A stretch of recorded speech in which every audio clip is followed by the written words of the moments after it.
Halo pemirsa Cokro TV, jumpa lagi dengan saya Ahmad Sahal. Saya kali ini ingin berbincang dengan Mbak Inalim atau Kak Inalim. Kak Ina, selamat datang ke Cokro. Terima kasih, Bang. Ini yang akan kita bicarakan ini buku yang ada di depannya itu karya Rismon Sianipar yang rame disebarkan oleh dia kemana-mana itu ya. Judulnya pun tak kalah provokatif, Gibran Endgame.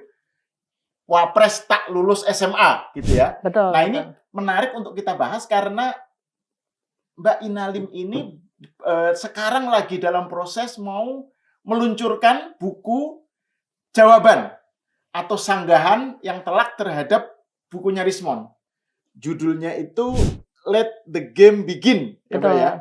Jadi itu saya kira penting untuk kita bahas sekarang karena menurut saya narasi yang dikemukakan Rismon itu sudah tahap DFK ya, disinformasi, fitnah, dan kebencian. Nanti Mbak Ina yang akan menjelaskan lah gitu.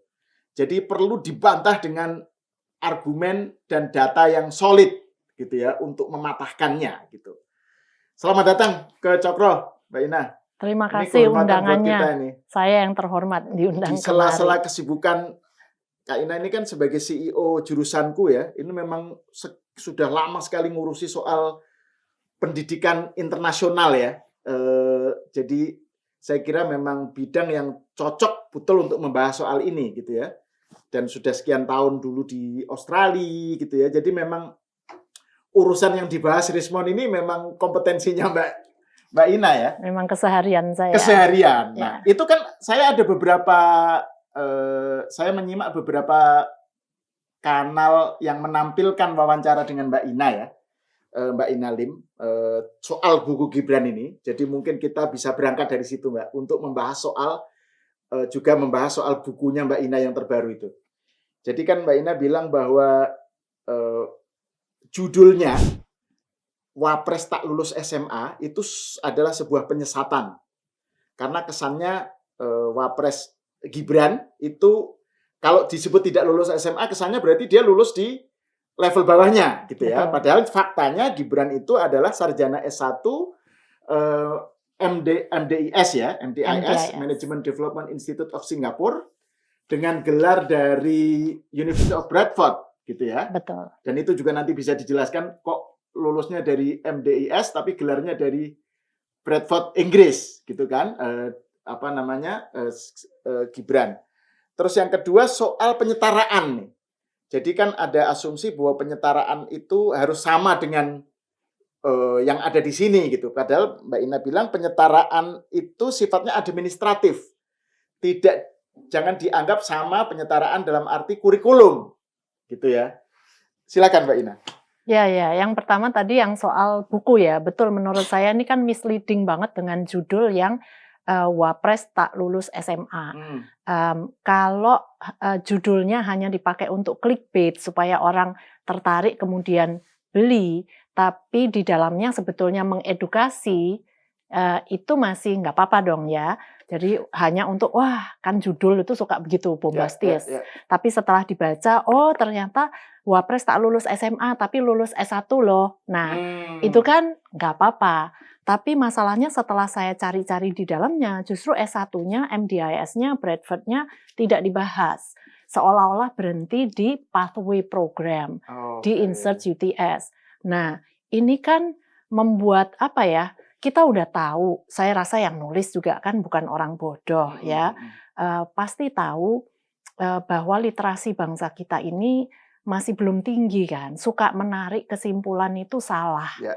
Dan itu dimanfaatkan, mumpung literasinya rendah, saya buat aja judul seperti ini, supaya publik langsung menarik kesimpulan seperti yang Bang Sahal tadi bilang, tidak lulus SMA artinya berarti jenjangnya pasti lebih rendah dong gitu.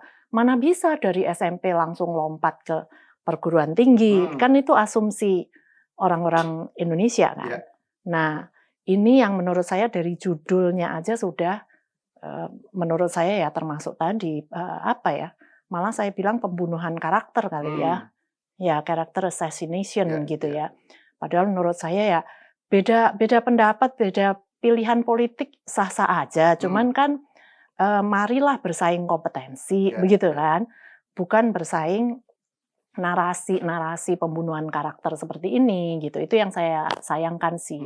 Makanya oleh sebab itu saya menulis buku yang tujuannya untuk mengedukasi publik gitu loh. Yang benar seperti apa, karena tadi Bang Sahal bilang kebetulan saja, bukan karena saya lebih pinter, tapi kebetulan pengalaman saya 20-an tahun di bidang ini begitu. Ya. Bahkan saya 2 kali diundang InSearch UTS Nah, itu sendiri menarik untuk ke itu, sana begitu. Jadi kan saya yang kenal dengan orang dalam, saya yang sudah diberi penjelasan tentang sistem di InSearch UTS seperti apa gitu. Dan saya pernah berpengalaman juga di dalam tim admission, penerimaan kampus Australia dengan melihat raport dari berbagai negara. Nah, kebetulan saya punya masa lalu pengalaman seperti itu. Ya. Makanya menurut saya kalau saya tahu tapi saya tidak bersuara, sepertinya kan saya menjadi warga negara yang tidak bertanggung jawab.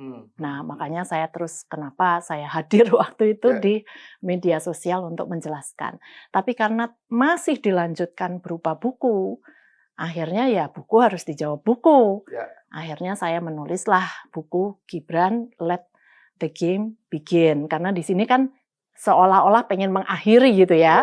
Baru juga 1 tahun sepertinya kok nada-nadanya ada ajakan pemaksulan, makar. Nah, Terus ini yang dikaitkan dengan itu, dengan gerakan atau fitnahan terkait ijazah, serangan terhadap ijazah terhadap Pak Jokowi kan gitu. Jadi ini kan bagian satu dari rangkaian kesannya. ya. Nah, padahal kalau sampai terjadi pemaksulan, kerusuhan, kan pasti ngena ke kita-kita juga. Betul. Stabilitas ekonomi, kemudian pasti ada korban berjatuhan. Nah, kan kita nggak mau ya.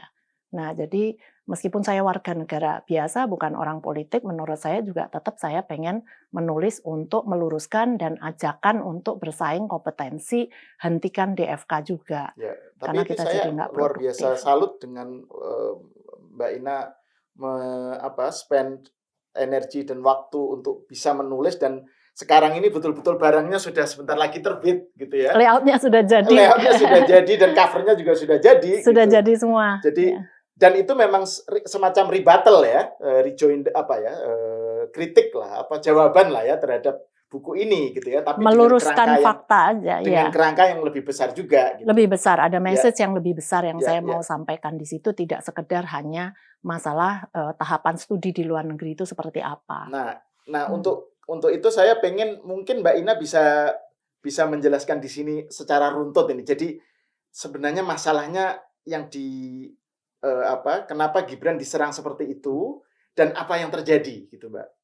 Faktanya gimana gitu. Tadi itu soal bahwa penyetaraan itu tidak terkait dengan penyeragaman kurikulum, tapi lebih ke administratif gitu ya. Itu kan faktanya.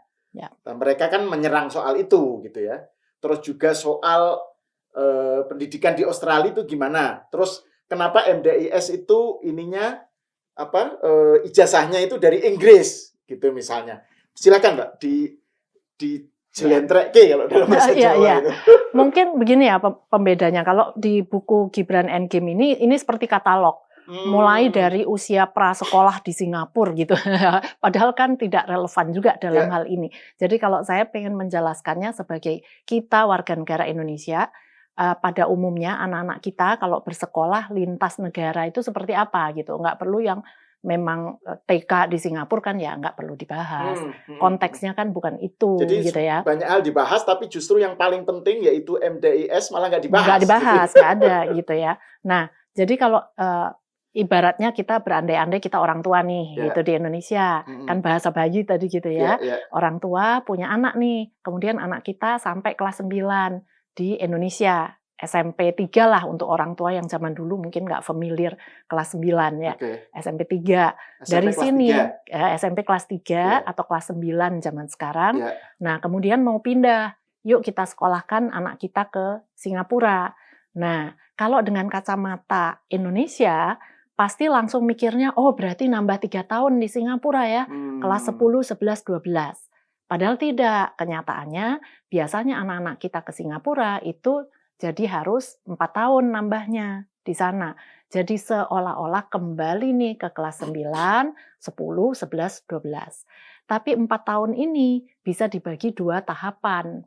Nah, jadi ibarat kayak kelas 9, 10, mereka istilahnya di situ secondary 4 gitulah ya, sec 4 singkatannya. Kalau ikut ujian nanti mereka mendapat ijazah O level gitu, level O begitulah ya. Nah, dari sini jalurnya tidak harus juga melanjutkan, ini istilahnya E level A. Level A. Jadi level O, level A. Nah, tapi dari sec 4 atau O level biasanya anak-anak kita itu bisa memilih 3 jalur lah. Yang pertama, yang tadi A level 2 tahun, atau mereka memutuskan 3 tahun politeknik. Di kita D3. Tapi D3 kita kan harus lulus SMA dulu baru D3. Kalau di sana enggak. Jadi ibarat kayak dari kelas 10 kan, bisa langsung D3. Nah, berarti kan urutannya berbeda sama Indonesia, nggak bisa sama. Tapi yang alternatif ketiga, mereka boleh ngambil pathway program yang tadi foundation atau diploma. Bisa aja di swasta di Singapura itu juga ada, atau keluar dari Singapura mau ke Inggris, mau ke Australia gitu ya. Nah, dalam hal ini kita tahu Mas Gibran ke Australia setelah sec 4 nih. Tidak lanjut ke A-level kan? Ini ini sistem yang Commonwealth ya, rata-rata dari Singapura, Australia, Inggris itu kan nggak harus. Bahkan kalau misalnya mau ke Amerika, katakanlah dari O-level, terus ke Amerika, ke community college, di situ istilahnya high school completion, bisa. Makanya orang jadi bingung kan, kok dari O-level kelas 10, kemudian community college di Amerika, sambil college, sambil menyelesaikan high school, kemudian lanjut lagi, 4 tahun udah selesai S1. Nah, pasti orang-orang kita bingung lagi. Karena memang tiap negara itu ada sistem untuk transfer. Karena yang dilihat bukan harus selesai 1 ijazah baru bisa melanjutkan. Enggak. Nah, itu yang bikin bingung. Lanjut. Jadi, ya. Setelah kasus Gibran kan sec 4. Di sini, kemudian lanjut ke InSearch. Nah, InSearch UTS. Ya, kenapa University disebut of InSearch UTS? Karena InSearch itu program pathway menuju UTS sebetulnya. Jadi di sana itu tiap universitas punya kayak pathway-nya sendiri-sendiri. Gitu ya. Nah, meskipun tidak harus dari InSearch harus ke UTS. Pada kenyataannya dari InSearch lanjut ke universitas lain itu juga bisa aja, ya. Nah, di zaman itu kita udah cek dan di sini juga 2004 ketika Gibran berada di UTS InSearch. InSearch ya. Betul. Nah, di sini bahkan ditampilkan brosur InSearch mengambil dari arsip di online ya. Jadi ini bisa dicek online-nya. Masih ada. Mereka masih simpan arsip brosur tahun 2004. Jadi bisa diakses. Nah, di sini ditampilkan di bukunya Rismond. Di bukunya Rismond. Kecuali justru satu halaman yang sangat relevan yang tidak ditampilkan, yaitu syarat masuk untuk ke program diploma bisnis. Yang mana kemungkinan terbesar kalau dari saya, Mas Gibran masuknya ke situ. Karena kita tahu Mas Gibran ngambilnya jurusan bisnis kan. Sedangkan zaman itu silakan dicari, tidak ada foundation business. Foundation itu hanya diperuntukkan untuk jurusan lain. Desain, arsitek, science gitu tuh ada. Di UTS? Di InSearch. Di InSearch. Jadi lebih baik kita pakai InSearch supaya nggak bingung. Kalau UTS kan university-nya. Di InSearch-nya. InSearch-nya, pathway-nya. Nah, zaman itu namanya foundation hanya untuk jurusan lain, tapi bukan bisnis. Yang jurusan bisnis hanya ada diploma. Padahal boleh dibilang sama, syarat masuknya mah sama. Syarat masuk foundation dengan diploma sama, yaitu sec 4. Yang mana tadi Mas Gibran sec 4 kan? Nah, tapi di buku ini dikatakan sampai 5 kali bahwa syarat masuk diploma bisnis yang extended itu butuh lulus kelas 12. Dan dia mengatakan secara konsisten, secara eksplisit, ditulis di situ. Padahal kalau orang mau ngecek detail-detailnya, nggak ada eksplisitnya. Bahkan kalau kita mau cari syarat masuk diploma bisnis untuk dari Indonesia nih, padahal bukan dari Indonesia juga ya, Mas Gibran kan dari Singapura. Secara eksplisit ditulis kelas 11, bukan kelas 12. Jadi kalaupun salah satu kali ya mungkin tipu lah ya. Tapi kalau salahnya 5 kali, masa sih tipu gitu. Kemudian pertama muncul kan saya langsung diajak podcast dan saya udah bilang, Mas Rismon, kalau kita udah kasih tahu ini salah, jadi kita tunggu dong koreksinya. Tapi sampai sekarang kan tidak ada koreksi. Nah, kenapa gitu kan? Jadi kan sebetulnya syarat masuknya masuk akal banget. Jadi setelah dari Sec 4, kemudian di-insert ambil diploma bisnis. Ini dalam kasus Gibran dalam kasus Gibran, meskipun kita tidak bisa tahu persis ngambilnya berapa lama. Nah, itu yang dipermasalahkan kan. Kalaupun ternyata tidak ada diploma sertifikat dari insert, karena mungkin tidak memenuhi syarat untuk sampai lulus diploma. Nah, katakanlah di sana ngambil 8 mata kuliah gitu misalnya ya, 1 semester 4 misalnya. Terus ada misalnya akuntansi 101 gitu ya. Ini misalnya nggak lolos nih. Ya, itu masuk akal banget. Orang Indonesia mah banyak lah, misalnya bisnis law itu sampai ngulang 2 kali gitu tuh banyak, wajar gitu ya. It happens, bukan cuman Mas Gibran gitu kan. Nah, misalnya satu ini nggak lolos accounting 101, itu nggak boleh lanjut accounting 102 di semester berikutnya. Nah, jadi dia nyangkut misalnya. Jadi katakanlah dari 8 semester dia nyangkut 8 mata kuliah dia nyangkut 2 deh, nggak lolos. Nah, tapi yang 6 kan lolos. Nah, yang 6 ini meskipun nggak dapat ijazah diploma, ini bisa ditransfer ke MDIS misalnya. Untuk mendaftar ke MDIS. Jadi memang nggak perlu harus ada ijazah SMA, harus ada ijazah kelas 12 untuk bisa keterima di universitas lain. Nah, ini yang mau ada informasi misleading kan, seolah-olah harus ada kelas 12 dulu baru bisa keterima di MDIS. Nggak perlu. Jadi faktanya yang di tengah-tengah ini sebetulnya tidak perlu dibahas, karena MDIS sistemnya mau menerima. Kenapa kita yang jadi wasit untuk bilang MDIS kenapa sih kamu terima gitu? Aneh banget gitu ya, karena MDIS juga nggak minta penyetaraan dari Indonesia. Jadi seolah-olah harus ada penyetaraan, harus ada kelas 12-nya dulu, ijazah SMA dulu untuk melegitimasi jalur pendidikan berikutnya. Nggak ada sistem internasional antara Singapura dan Australia, nggak ada masalah. Kenapa kita yang bermasalah? Gitu ya. Sementara di kita permintaan persyaratannya kan minimal paling rendah SMA. Dan untuk sebetulnya Rismon tulis syarat menjadi cawapres. Pejabat negara. Padahal gitu ini ya. Sudah S1. S1 berarti kan lebih tinggi. Kan nggak perlu lagi ditanya yang sebelumnya. Betul. Untuk apa gitu. Jadi ibarat kayak gini, saya kasih contoh juga di buku saya nanti. Sistem di Australia itu ada S1 3 tahun. Sebagian besar 3 tahun S1-nya memang. Kalau nilainya bagus, kita boleh nambah 1 tahun honors. Nah, di kita kan nggak ada tuh honors. Ya kan? Nggak punya kita.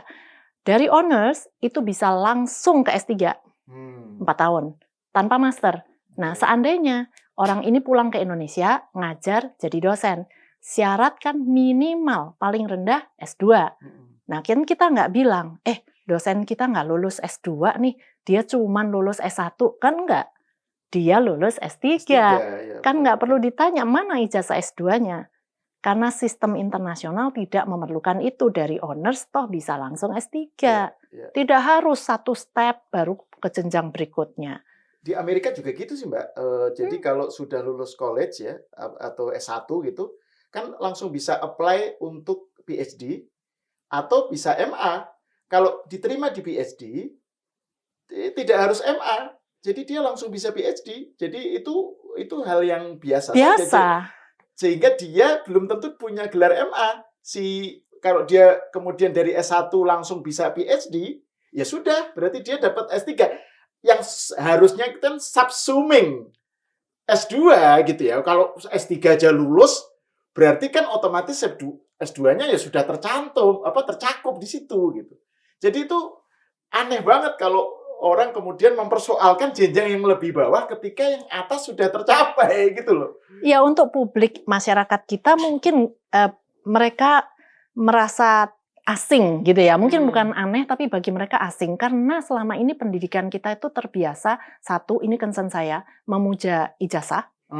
Ya, terlalu menganggap selembar ijazah, sertifikat yang dikejar itu ijazah dan sertifikat, tapi bukan ilmunya, gitu kan? Kita terbiasa mengejar nilai, mengejar selembar ijazah, tapi lupa dengan kompetensi. Padahal kalau di luar negeri untuk penerimaan yang mereka utamakan itu kompetensinya, bukan ijazahnya, begitu ya. Kemudian kita terbiasa jadinya teaching to the test. Jadi terkotak-kotak, belajar hanya kalau ada tes, ada ujian, yang penting dapat ijazahnya. Jadi SD 6 tahun, yang penting ada ujian, habis itu dapat ijazah SD. SMP 3 tahun, SMA 3 tahun. Kalau seseorang seperti Mas Gibran tidak mengikuti kotak-kotak ini, kesannya langsung, oh berarti tidak sah. Gitu. Ya itu kan kacamata kita, karena kita terbiasa terkotak-kotak seperti itu. Nah, jadi kesalahannya terletak pada cara berpikir ya, cara yang menjadikan sistem pendidikan di Indonesia sebagai tolok ukur. Betul. Gitu ya. Nah, alasannya kan, ya kan soalnya mau jadi capres-cawapres di Indonesia. Loh, tapi capres-cawapres syaratnya kan sebetulnya hanya untuk pencatatan administratif, bukan menyamakan kurikulum. Karena kalau mau berusaha menyamakan kurikulum seperti di buku ini, sampai kapanpun juga nggak akan sama. Buku ini berusaha menyamakan misalnya kurikulum merdeka. Lah ini kan juga ridiculous ya, membagongkan menurut saya. Kok kurikulum merdeka gitu ya. Semua lulusan luar negeri yang ada sekarang nih nggak bakal bisa nyalon kalau gitu. Karena mereka semua nggak dapat kurikulum merdeka kan. Mereka udah lulus dari luar negeri masuk Indonesia. Kurikulum merdeka baru dibuat nasional aja juga baru tahun berapa? 2024. Ya kan, kemudian menyamakan profil pelajar Pancasila. Lah, ini juga nggak ada, itu kan bagian dari kurikulum merdeka. Bahkan sekarang pun sudah ganti, sudah nggak ada lagi program P3, diganti berdimensi 8. Nah, itu yang Mbak Ina katakan ya, bahwa penyetaraan itu harusnya fokusnya pada administratif, bukan penyeragaman kurikulum. Nggak gitu bakal bisa mau diseragamkan kurikulum, bahkan dia berusaha menyamakan durasi jam belajar, yang nggak akan ketemu kan. Karena di Indonesia dibilang 40 jam seminggu, itu jam tatap muka. Di Australia lebih singkat. Iya, tapi bukan berarti kalau tidak tatap muka artinya tidak belajar. Nah ini kan budayanya berbeda. Jadi kalau dulu saya sempat kuliah di Australia itu dikasih 10 pertanyaan sama dosen. Saya sama teman Australia pergi ke perpustakaan. Setelah selesai menjawab 10, saya ajak dia pulang. Yuk pulang, udah selesai, ini pasti dapat cepek 100 gitu kan. Tapi dia baru nyampe pertanyaan kelima dan dia nanya balik ke saya, kenapa menurut saya kamu kok ini bisa kayak gini? Saya kaget, kan nggak ditanya ya. Ngapain juga dicari jawabannya, karena kebiasaan budaya Indonesia kan, kalau kita tadi dikasih tugas, dikasih tes, hanya jawab itu, dapat nilai 100, yang dikejar kan nilai 100-nya, cum laude-nya, IPK 4-nya. Nah, saya sambil pulang, baru itu benar-benar saya, saya baru sadar gitu, iya ya, selama ini nih saya ngejar nilai 100, saya mungkin dapat cum laude.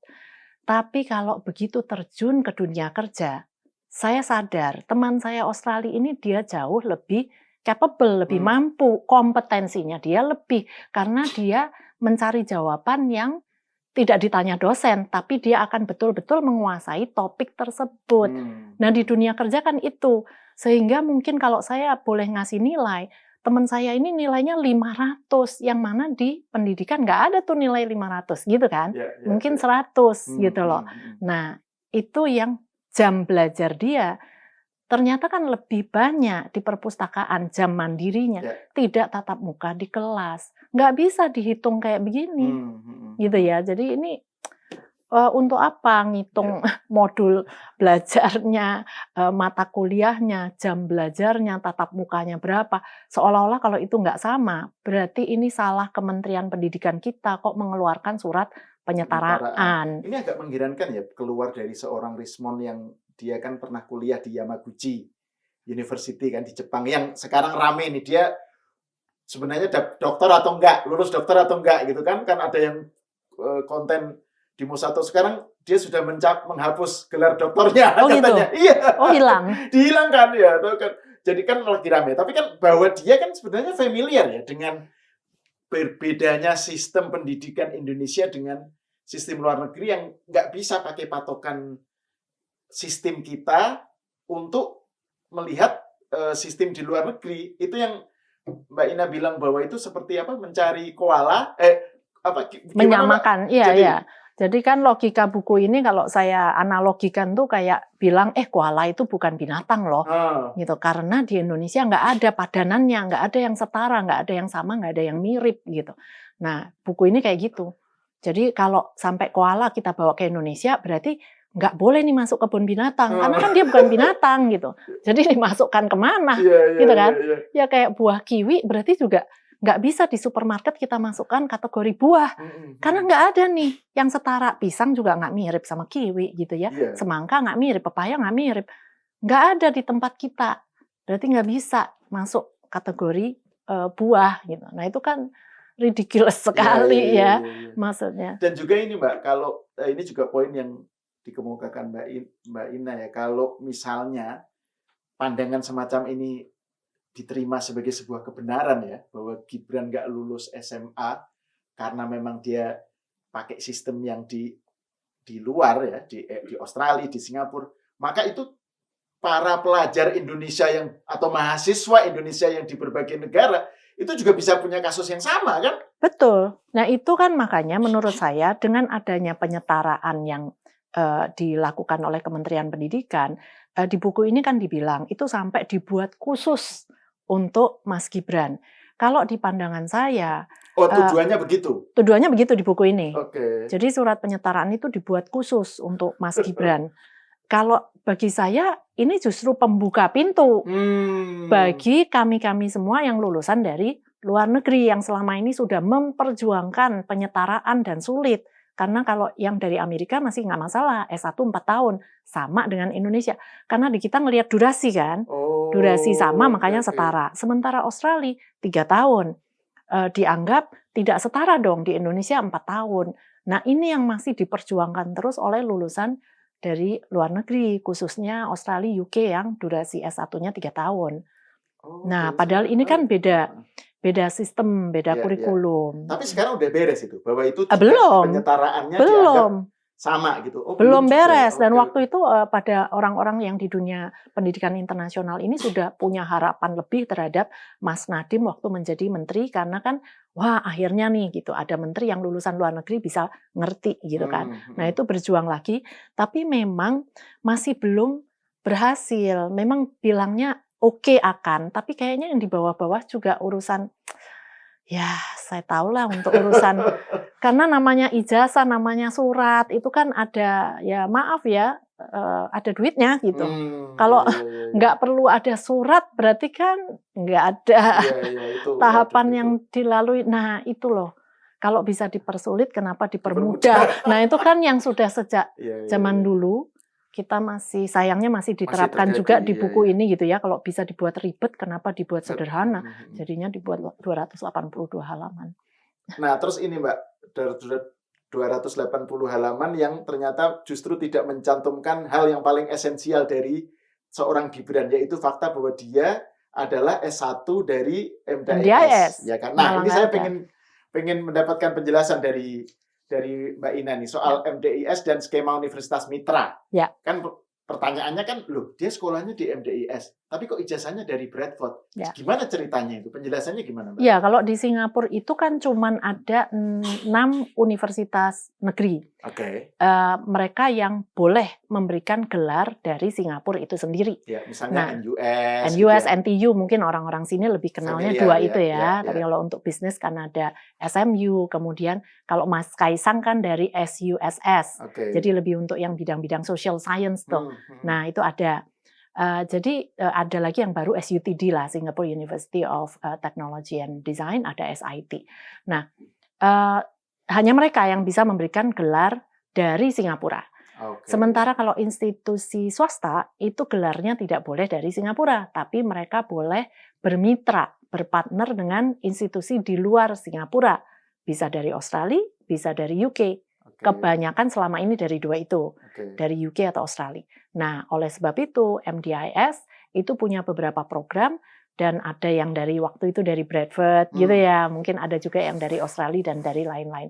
Jadi itu hal yang wajar, tapi di-deliver atau diajarkan di Singapura, nggak perlu ke Inggris, tapi kurikulumnya, ijazahnya, semua dari universitas mitra. Termasuk gelarnya ya. Gelarnya, BSc jadi bukan itu dari Bradford berarti. dari Bradford, jadi bukan double degree, beda dengan di Indonesia nih. Oke. Kita kan punya misalnya UI Internasional, dapat gelar dari UI dan juga dapat gelar dari Universitas Mitra untuk hukum misalnya dengan Leiden University di mana di Belanda misalnya gitu ya.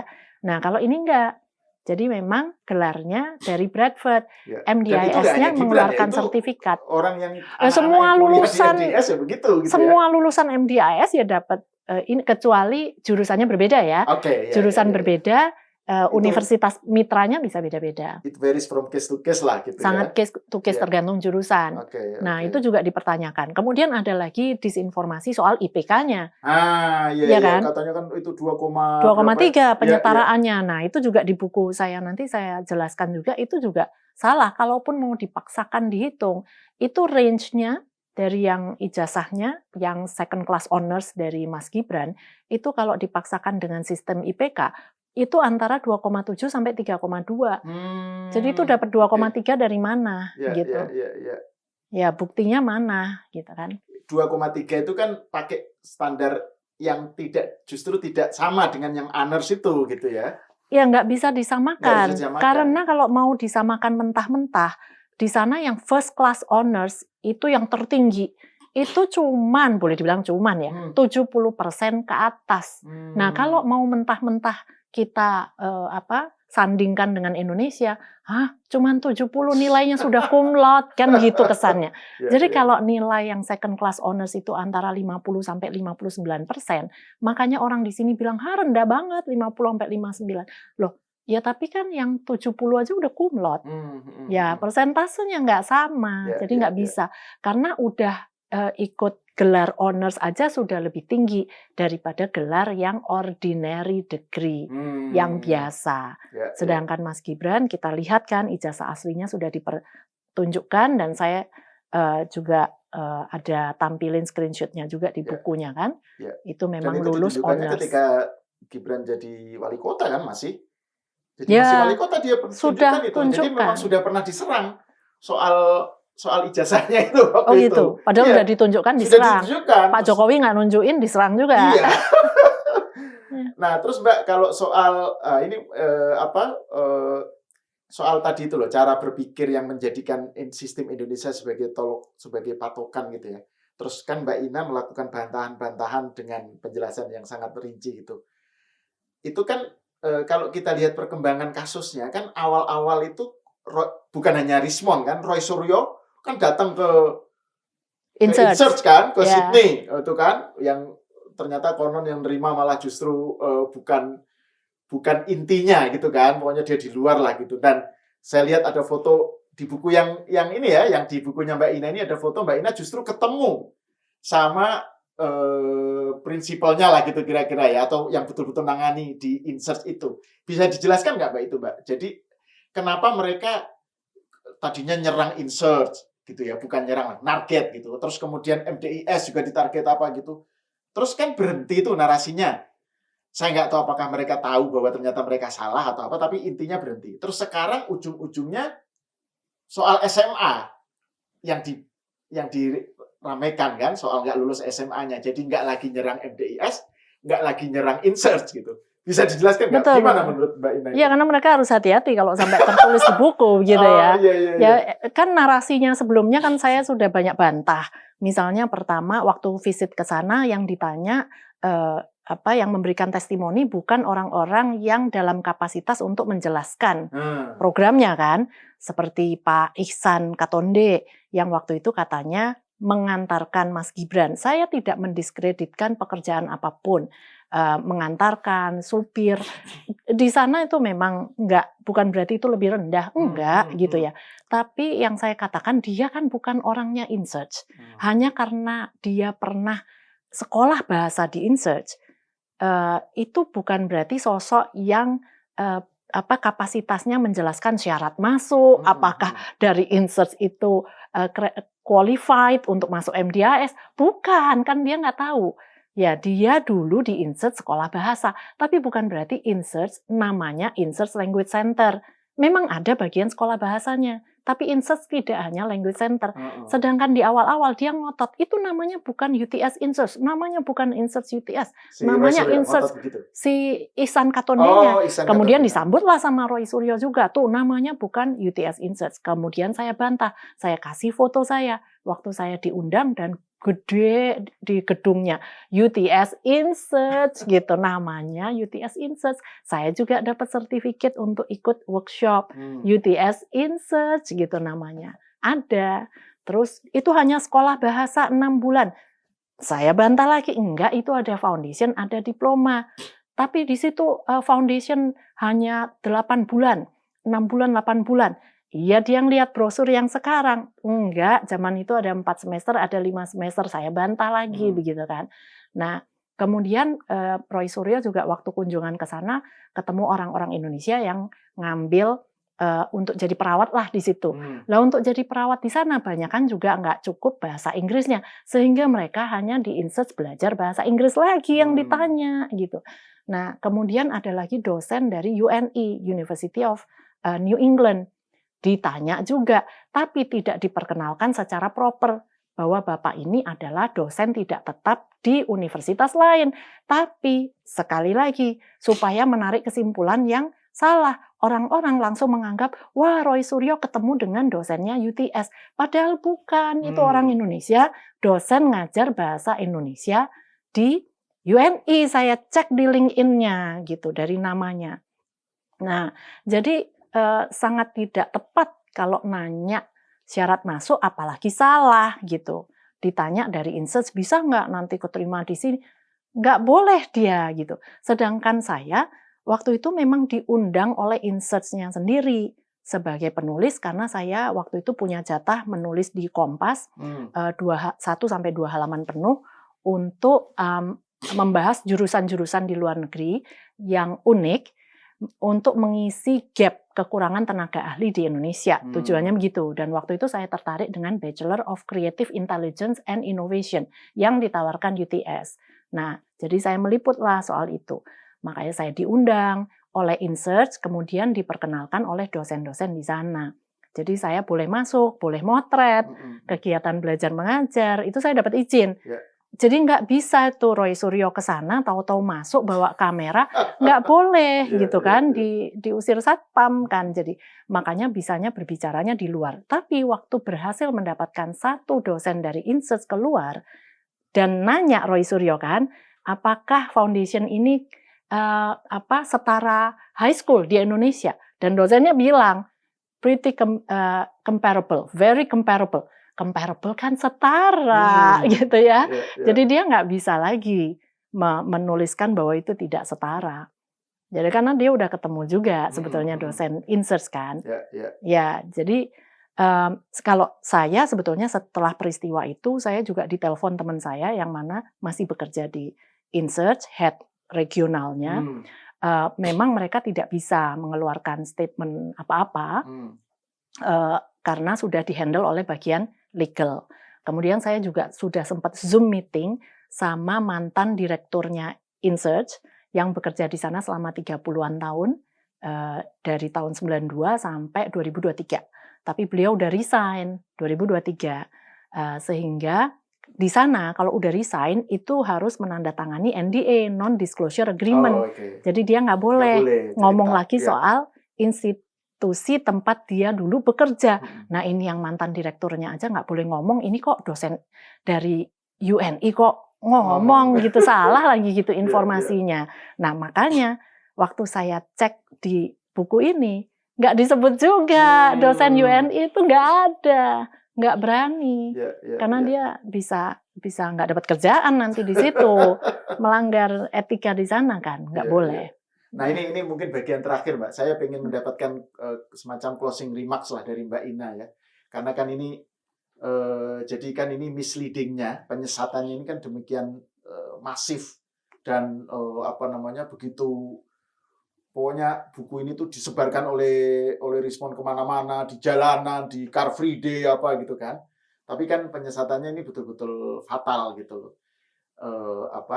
Fakta bahwa Gibran lulus S1 justru tidak dinyatakan gitu. Padahal itu justru bisa membuat yang soal jenjang di bawahnya menjadi ya otomatis gitu kan. Jenjang di bawahnya kan otomatis ada gitu loh. Meskipun bukan SMA. Gitu kan Mbak ya. Kan jenjang di bawahnya yang ditempuh oleh Gibran kan nggak mungkin dapat S1 tanpa ada jenjang yang diakui oleh MDIS. Nah, pengakuan itu yang matters. Yang penting itu kan di situ, dan pengakuan itu yang kemudian disetarakan gitu ya. Nah, Mbak Ina punya ini nggak pernyataan tentang jadi kasus ini gimana menurut Mbak Ina? Ya, sebetulnya kasus ini saya miris ya, karena tadi sebetulnya kan pembodohan rakyat sendiri gitu loh. Ya jangan dimanfaatkan literasi bangsa kita yang rendah kok malah dimanfaatkan dengan narasi-narasi yang dibuat sengaja supaya rakyat kita menarik kesimpulan yang salah, begitu kan. Nah, saya menulis buku ini bukan membela individu Mas Gibran. Sebetulnya kan faktanya karena mereka yang selalu menyerang individu. Saya membela akal sehat, gitu kan. Jadi kalau ada informasi-informasi yang berbeda, tetap saya luruskan. Kalau mereka nanya, kok membela sih? Loh, saya tahu informasinya salah, kok saya diam saja sih? Artinya saya warga negara yang tidak bertanggung jawab. Karena kebetulan saya punya latar belakang di sana, saya tahu yang seharusnya seperti apa, dan saya biarkan mereka terus membuat narasi yang namanya insert UTS dibilang bukan, yang namanya foundation cuma 6 bulan tidak, dan tidak perlu dibuat skenario seandainya Mas Gibran ngambil foundation, ngapain di buku ini dibuat skenario begitu? Karena di zaman itu nggak ada foundation bisnis, ya cuman ada diploma bisnis, ya udah cuman yang satu itu yang memungkinkan, dan syarat masuknya boleh kok dari Sec 4. Jadi dan it counted waktu counted, itu. Ya jadi kan? Insert mau mengakui kompetensi dari Singapura. Setelah dari sini MDIS mau mengakui kompetensi dari Insert. Lah kok kita yang mau, harusnya kamu jangan akui kan? Enggak begitu. Sedangkan kita mau mengakui karena syarat kita paling rendah SMA. Kalau sudah S1 berarti kan sudah nggak ada masalah, begitu ya. Jadi concern saya, sebetulnya kita bolehlah beda pandangan politik, begitu ya. Dan itu demokrasi. Tapi janganlah merusak cara berpikir bangsa kita sendiri yang literasinya masih rendah. Kritik boleh, tapi harus utuh ya, harus berbasis data dan informasi yang benar dan akurat. Jadi kalau detail-detailnya ini dipelintir, jadi yang dirugikan ini bukan satu orang atau satu keluarga Jokowi loh ya, tapi kualitas literasi bangsa kita. Dan fokus pada ijazah, yang mana harusnya di dunia pendidikan ini saya lagi berusaha untuk mengalihkan, jangan fokus ijazahnya, jangan fokus nilainya, kita fokus kompetensinya, kemampuan literasi numerasi kita yang harus dinaikkan. Berat sekali kita di dunia pendidikan mau menaikkan itu kalau ada kelompok yang terus mau mau memanfaatkan rendahnya literasi ini, bukan mau mengedukasi. Jadi dari saya ya, tujuan saya menulis buku lebih untuk itu ya, mengedukasi supaya masyarakat kita lebih kritis. Kita nggak mungkin bisa menghilangkan orang-orang kelompok seperti ini, nggak mungkin. Tapi yang paling penting publik. Yang penting menyelamatkan publik yang menyelamatkan kewarasan publik yang banyak. Betul. The silent majority. Betul, betul. Kalau yang sudah sudah terpapar, ya udah gimana lagi gitu kan? Ya, kalaupun nggak suka, ya kan beda pilihan boleh gitu. Tapi kan nggak perlu dengan pembunuhan karakter, tapi bersainglah dengan kompetensi dan persaingan program, gitu ya, untuk perbaikan bangsa. Nah, terus ini sebelum saya mengakhiri nih ngomong-ngomong, jadi ini buku Let the Game Begin, karyanya Mbak Ina Lim ini akan terbit dalam waktu dekat ini ya, mungkin next week kali ya. Akan beredar di toko buku atau bagaimana cara mendapatkannya, Mbak? Kalau ada yang pemirsa yang ingin mendapatkan bukunya, bagaimana caranya? Sayangnya percetakannya kayaknya cukup lama ya, Oke. 14 hari kerja. Jadi kalau hari kerja ya mungkin bisa 3 minggu kali ya. Oke, jadi Mungkin 3 minggu lagi perkiraannya mungkin Maret perkiraannya. gitu kali ya. Ya, Heeh. Maret kita akan launching, Oke.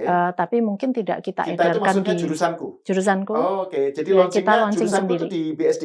di BSD. Oke, jadi Ya. nanti akan ada acara launching di BSD berarti. Oh, Kira-kira. kalau di mananya kita belum belum tahu. Oke. belum tahu. Akan ada launching. Kita akan launching buku, kemudian hard copy-nya ada, e-book-nya juga kita siapkan, Oke. kemudian nanti pembelian juga bisa online. Oke. Ya, Tapi jadi juga akan didistribusikan di toko buku.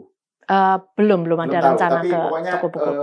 kalau pemirsa pengen mendapatkan informasi tentang bagaimana mendapatkan buku itu, mungkin bisa langsung ke Nanti apa? kita akan buat landing page Oke. di blog kami di jurusanku.com. Nanti ada Oke. landing page untuk bisa diklik di situ, pemesanan di situ, langsung ongkos kirimnya juga langsung ketahuan harus transfer berapa, habis itu langsung Oke. dikirim. Dan ini saya dapat bocorannya nih, judul table of contents-nya nih. Mana tadi? Oh. Udah. Oh, nanti deh. Pokoknya mungkin bisa mungkin Mbak Ina bisa menguraikan sedikit jadi isinya. Ya. Mungkin pertama mungkin saya bisa bacakan di back cover dulu ya. Jadi itu kan summary untuk apa buku ini ditulis begitu ya. Saya bacakan ya. Di tengah kebisingan opini dan narasi yang sengaja dibuat rumit, kesalahan fakta kerap tenggelam tanpa pernah diuji. Di era ketika opini mendahului verifikasi, detail dianggap remeh. Padahal justru di sanalah kebenaran bersembunyi. Let the game begin adalah refleksi politik dari sudut pandang warga negara biasa. Saya bukan orang politik ya, tapi saya warga negara gitu yang akan terdampak juga dari kebijakan politik kan. Ini tentang pendidikan global, privilege, dan cara kerja sistem yang kerap disalahpahami. Termasuk program Mas Wapres, lapor Mas Wapres, itu kan juga dijadikan isu gitu ya. Buku ini lahir untuk meluruskan, menunjukkan bagaimana kompleksitas sering diruwetkan agar kesalahan berpikir dan distorsi fakta itu tak terlihat. Buku ini mengajak pembaca melawan DFK, disinformasi, fitnah, dan ujaran kebencian. Cara berpikir dangkal yang gemar memframing dan meruwetkan realitas. Karena demokrasi yang sehat membutuhkan kejernihan, bukan kebisingan. Nah, untuk table of content-nya, bab 1 pendahuluan, bab 2 judulnya Anak Presiden dan Beban Nama. Bab 2 sekolah itu sistem, bukan sekedar ijazah. Belajar jauh dari rumah, ini membahas Singapura dan perjalanan pendidikan internasional. Bab 4 membahas InSearch, jalur resmi yang paling sering disalahpahami. Kemudian bab 5 membahas MDIS, Universitas Mitra dan sistem gelar Inggris, meluruskan narasi yang terpotong. Terpotong di sini nggak ada. Kemudian bab 6 membahas penyetaraannya, penyetaraan pendidikan, administratif, global, dan keniscayaan zaman. Karena kita udah harus siap menjadi global citizen kan. Bab 7, musuh kita bukan sesama anak bangsa. Bab 8, siapa musuh kita? Kemudian bab 9, DFK dan ahli segala bidang. Dan bab penutupnya, let the game begin, bertanding dengan akal sehat. Oke. Saya kira ini membuat kita jadi penasaran nih tentang dengan isinya, Mbak. Jadi pokoknya we are looking forward terima kasih. Terima kasih Mbak Ina Lim atas pencerahannya, atas diskusinya. Dan pemirsa, sampai di sini dulu. Kita berjumpa lagi di episode selanjutnya.